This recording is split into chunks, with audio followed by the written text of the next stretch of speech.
Let me ask you something. If posting a meme can land you in trouble, but your bike getting nicked won't even get a follow-up, what exactly are the police in the United Kingdom protecting?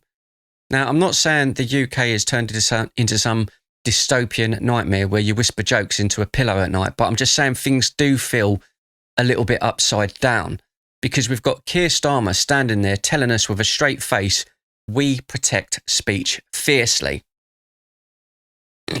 Right?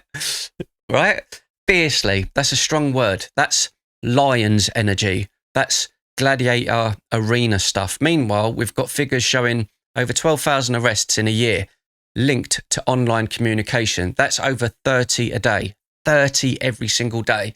Now, before anyone panics and throws their phones in the Thames, let's be fair, not all of those harmless jokes that we see on social media are just jokes. Some involve threats, harassment, nasty stuff, and no one is going to defend that, not even me. But here's where people start raising an eyebrow, because mixed into those numbers are cases where people get pulled up or have been pulled up for things that were, let's say, not exactly criminal mastermind material.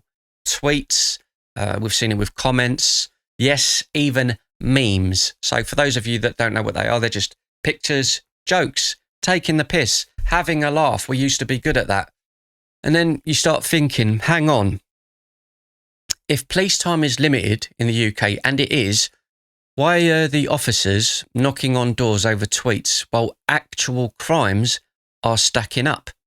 You've got people reporting burglaries and, I don't know, getting a crime reference number and a polite shrug, but you say something spicy online and suddenly it's, good evening, sir. We'd like a little quiet word. It creates a weird message in this country. Not don't threaten people, which is fair, right? You shouldn't be doing that.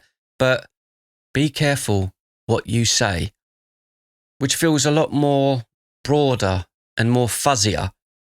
Even the Home Office has started a backtrack on all of this. They've started to backtrack a little bit, saying police shouldn't waste time on legal but offensive posts.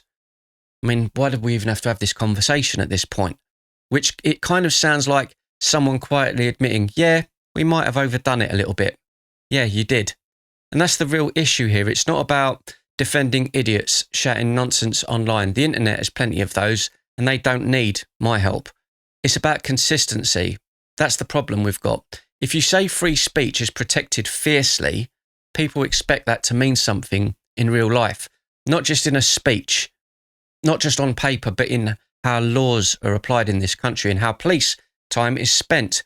Because right now, to a lot of ordinary people, it feels like the system reacts faster to hurt feelings online than to actual problems on the streets. Just look at the crimes in London. Say no more. And that's where trust in this country has started to slip. So the question isn't, should there be limits on speech? Of course there should, if it's encouraging violence and real actual crime. The question is, are we drawing those lines clearly, fairly, and in a way that makes public sense, like sense to the public, the general public? Do they understand the laws and the rules now? Because they're so vague.